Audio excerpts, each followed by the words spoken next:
ድሃ ያለ ድሃ አይደለሁም ብሎ መኖርም ይቻላል። ጥሩ ነው ጥሩ አይደለም ሌላ ጥያቄ ነው። ያ ድህነት መቀጠል እስከቻለ ድረስ በድህነቱ መኖር እስከቻለ ድረስ እንደ አማራጭ ሊወሰድ ይችላል። አሁን ግን በዛው በድህነቱ መቀጠል አልተቻለም።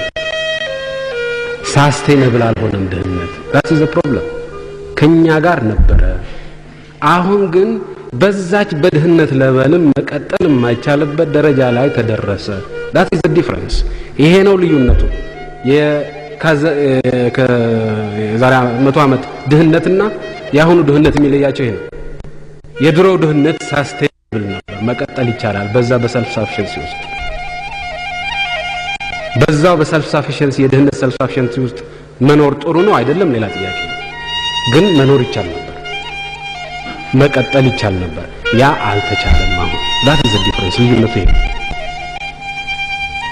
ድህነት የማጥፋት ጉዳይ የህልውና ጉዳይ ነው የምንልበት ዲፈረንስ ይሄ ነው።